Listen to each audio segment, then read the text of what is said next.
Hey YouTube, welcome back to the channel. I'm back on the kitchen units in my house. I've given the worktops 3 coats of Osmo oil on top and 1 coat underneath. Next step now is to screw the worktops down, and then I can start putting the top cabinets on top of them. So screw these worktops down just using a countersink bit on the front. I'm using a 30mm screw.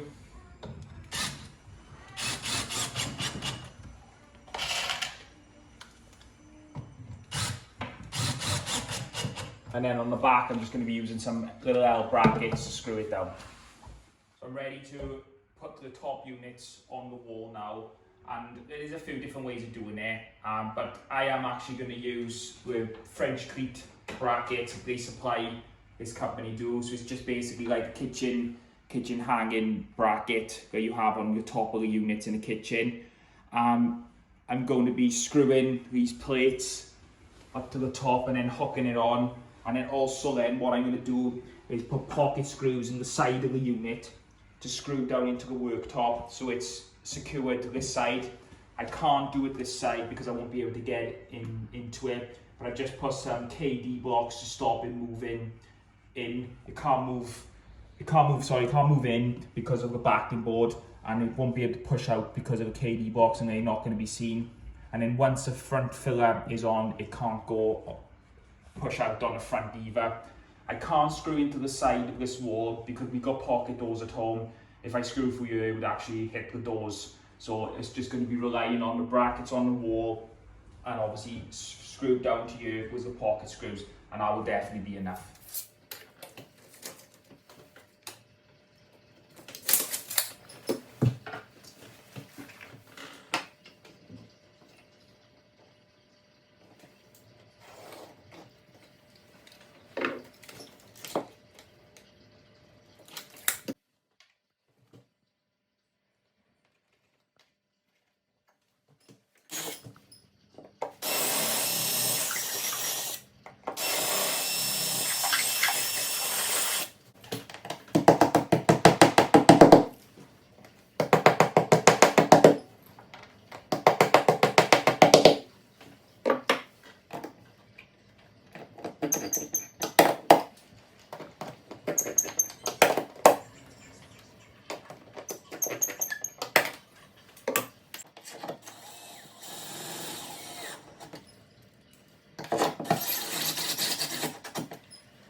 So the fixings I just used to screw the brackets onto the wall, these are called toggle fixings. They're great for using to plasterboard walls, and if you've got the tool to go with it, you drill an 8mm hole, knock them in, you leave the screw sticking out a little bit, and then what you can do is you put it in the tool, you pump the handle, and it creates that, so it spreads the load over the plasterboard, and it can take quite a lot of weight.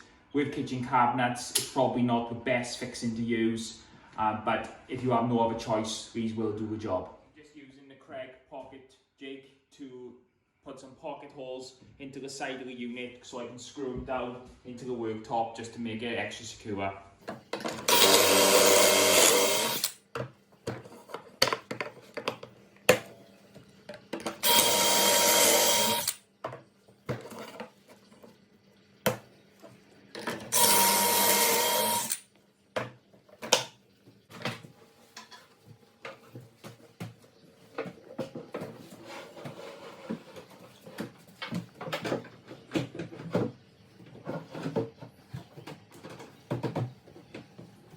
Just got to screw the brackets back now to the wall, and I can do that from inside.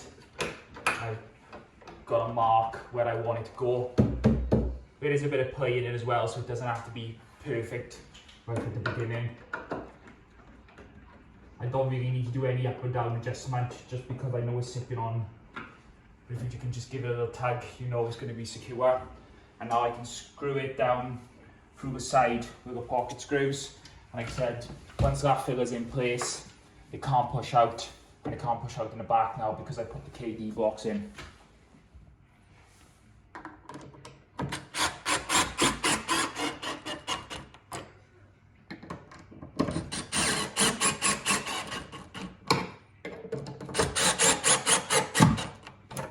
Now, one of my most hated tasks is the end panels. I don't know what it is about end panels on kitchens, on bedrooms. I just hate doing them. They're just so potchy, especially when you've got one like this that's got to sit on top of a worktop and also got to be nice and tight to the ceiling. And some ceilings always dip down, so it's never straight. So you've got to kind of scribe it in. I've already scribed this one in because I didn't want to film it just in case I messed it up. Next step now is to scribe this in back to the wall. I want a 21mm overlay to shoot past the carcass so the door will sit nice and flush with the end panel. So firstly, I get my Craig multi-marker and I see what it is without adjusting at the moment, and it is at 40mm. I check the top because it needs to be parallel, and it is slightly out, that is 39mm.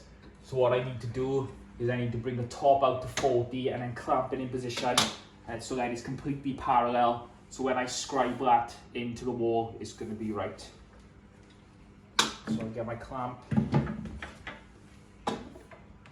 push it out to 40, put a clamp on it, make sure I adjust the clamp.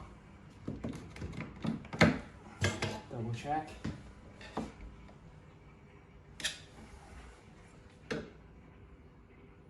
Okay, that's right now. Yeah, lovely. So that now is at 40mm. I want it to be 29mm, so I need to scribe 19mm off the back, so it pushes in 19mm. Using a swanky scribe again to scribe the end panel. Just run it all down there. Nice and parallel. Watch the picture frames.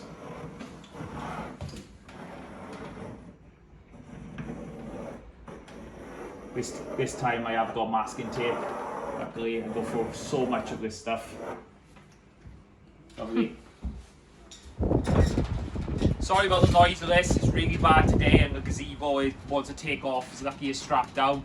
Just going to be cutting the end panel using a jigsaw, using a down cutting blade, and I slightly bevel the jigsaw so the front edge will touch before the back edge, and you get a much tighter scribe like that.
Last week I showed you using the lamello about fitting my fillers, and I attached the backing filler first and then slid it all in one unit.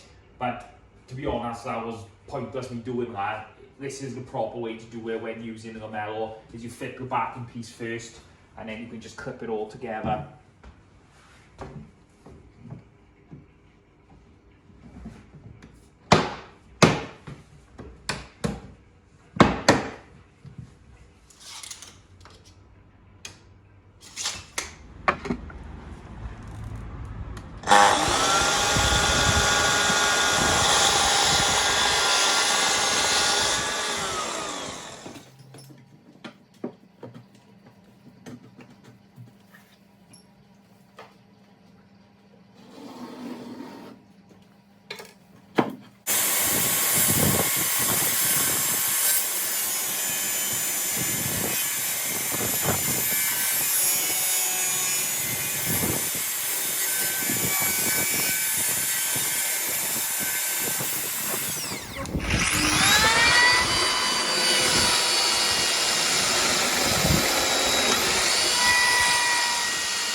comes to an end of the job, it's all about the finishing touches. Once you wipe everything down, I like to cover all the screw holes with the quick caps from Bedrooms Plus.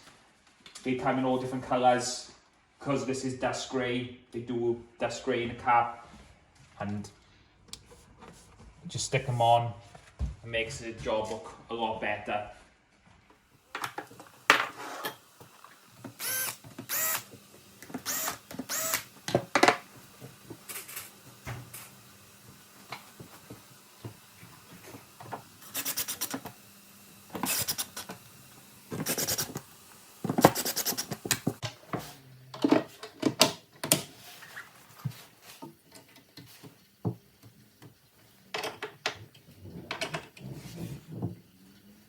Now the last thing to do, now all the doors are on, is just to drill the hole for the knobs. With a shaker style door, I think a knob looks better than a handle. And we've just gone through a nice simple satin nickel knob, 38 millimeters. The rails and stiles are 90 millimeters, so I like just to do a centre of that. So come up 45 mil, and on the side 45 mil. And then just drill 5 millimeter hole. I got a real sharp bit, so I don't need to put anything behind to stop the breakout. Nice clean hole. And then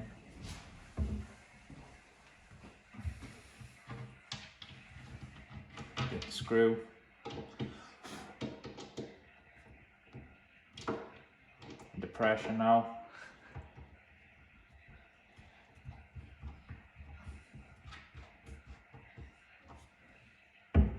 And that's it. So I just finish off doing the rest of them and it's all done. Right, another job completed at home. Finished the dressers today.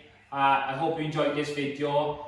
If I was going to do this for a customer, I would probably allow 2 days to do it, but it'd probably take me a little bit less time than that. But obviously, when I'm doing it here with filming and everything, it just takes a bit longer. And obviously, taking into consideration, I'm going to oil the worktops. That does take up a bit of time too. But if I was going to do it for a customer, I would just allow 2 days to do it. I think it looks really nice and step back, and it suits the room quite well, especially with the oak worktops on and matching the table. And the dust grey goes well with the colours we've chosen. So hope you enjoyed it. If you like this video, please subscribe and like the video. And I'm going to try and think now of the next project I'm going to do. Thanks.